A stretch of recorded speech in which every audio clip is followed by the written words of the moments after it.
everyone, there is so much sensationalized media going on right now about the proposed settlement with the National Association of Realtors.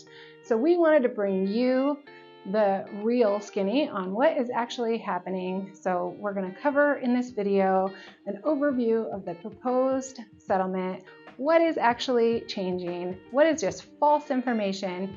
And at the end of this video, I'm also going to give you a quick little market update on the stats for our residential real estate. So stick around. So first things first, we wanted to be sure to explain that this is only a proposed settlement right now.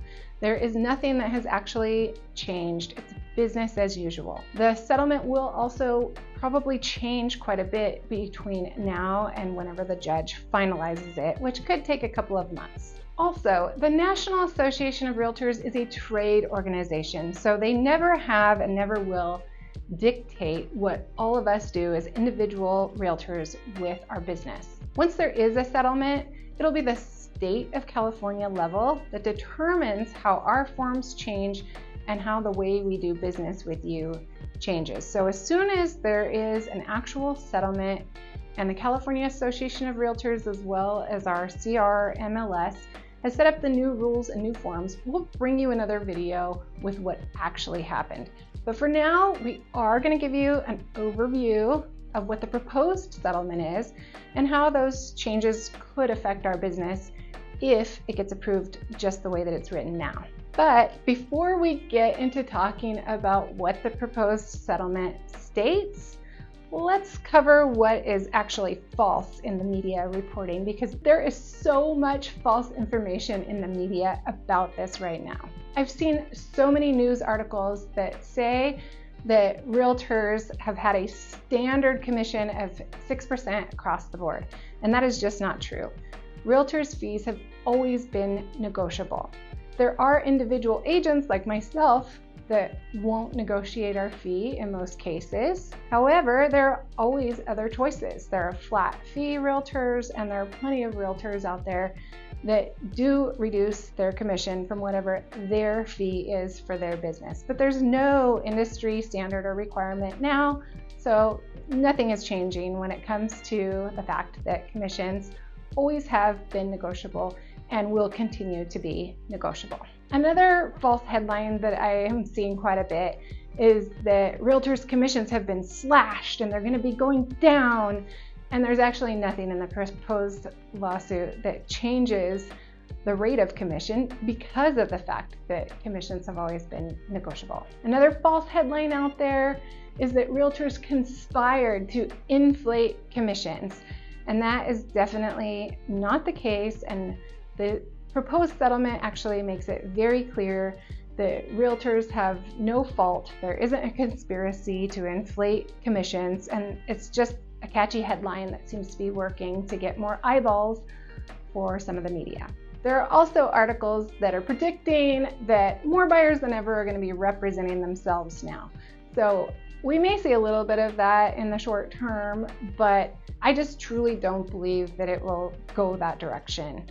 Sellers have all had the option of for sale by owner and flat fee serviced agents, and the majority of sellers, I would say at least 80%, appreciate value and representation. And while we may see more buyers trying to go it alone at the beginning of these new customs, I just really believe that 80% of humans in general want value and representation. And if there is more self-representation, I think it will be very short-lived. When I see these articles, I just can't help but think that the journalists that are writing these have never bought or sold a house.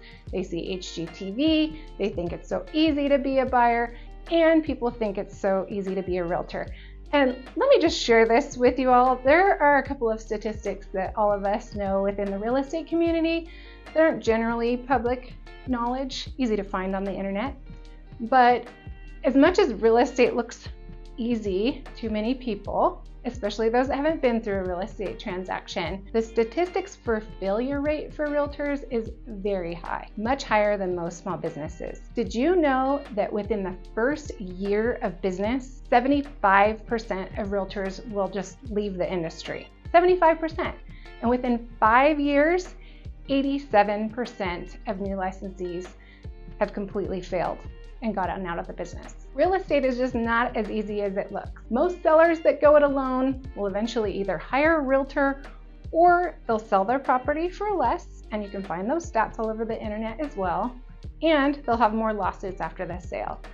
And the same thing is going to happen on the buyer side if more buyers decide to take a stab at going it alone. Okay, now let's move on to an overview of the proposed settlement. From this point forward, we'll talk about the proposed settlement as if it were to be passed. But again, likely there will be many changes before the actual settlement is approved by the judge. One of the biggest changes that's proposed is that there will no longer be an offer of compensation on the multiple listing service. So all of us realtors subscribe to our MLS. When we go onto the MLS, we have different fields on the agent side. They give us showing instructions, gate codes, and other things that we don't want pointing out public facing. And that's where we usually see the offer of compensation to the buyer's agent. So if the settlement passes, there will be no more offer in the MLS of compensation to the buyer's agent. Sellers, however, can still offer compensation to the buyer's agent if they would like to do that. They can do that in the format of a buyer credit. They can do that by asking their agent to communicate to showing agents that they are willing to compensate the buyer's agent, or they can just negotiate it when it comes time for an offer. As we go through the changes and implement whatever settlement passes, there'll probably be a lot of messy in the middle, chaos, creativity, people trying out different things, but we will find what actually works, and we will have new best practices. Another big change in the proposed settlement is that agents will no longer be able to show a property unless they have a written agreement for representation with the buyer. So this is another significant, huge change that if it passes will change the way that we do business. In all the summaries of the settlement that I've read so far, I haven't seen open house addressed. So there must be some kind of an arrangement that will be made for unrepresented buyers to attend an open house. At least it stands to reason that there would be. We'll have to wait and see, so stay tuned for that. So those are the two biggest changes in the proposed settlement. And just like with any major change, there are good aspects to how business might change and negative impacts as well.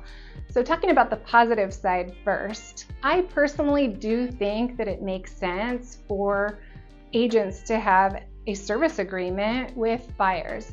It's always been kind of baffling to me as a realtor that we have a contract and a presentation and all kinds of services and duties that we offer to sellers, and sellers often sit down and interview us and go through all of that with us before they decide to hire us. Yet with buyers, it's just pick up the phone. You've got a cousin that just got their license or a neighbor that's a part-time realtor, and they're the first person that pops into your mind, so you have them show you a house. So the initial contact is sometimes just who can show me a house, who can open that door, and then buyers end up going forward with that realtor without ever having any kind of agreement for what type of services they're going to provide. Under the new arrangements, it would function a little bit more like it has for sellers.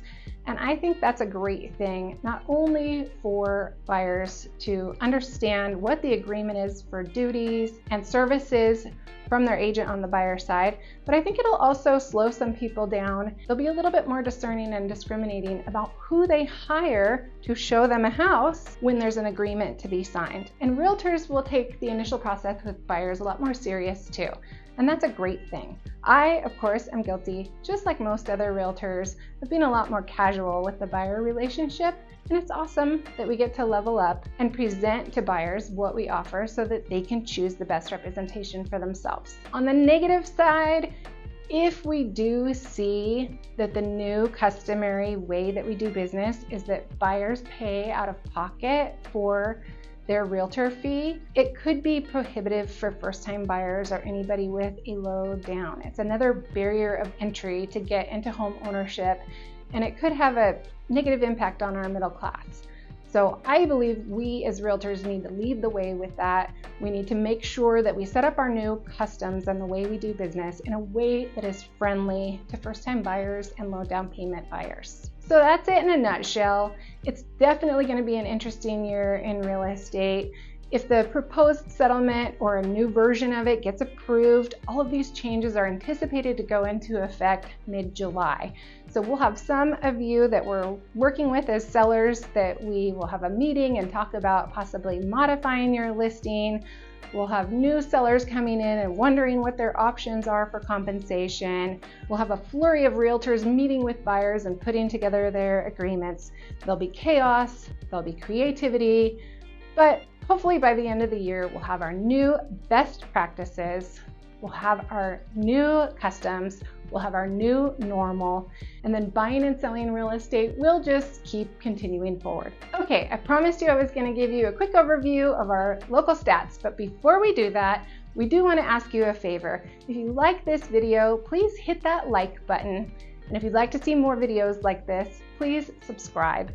Also, if you're thinking of moving to our area, we have a free relocation guide for you. It's in the link below in the description of this video. Okay, on to the quick stats. So this time of year, we usually do see a slight increase in the months of inventory, still representing a very low amount of actual houses for sale, and that's based on the number of sales being lower this time of year.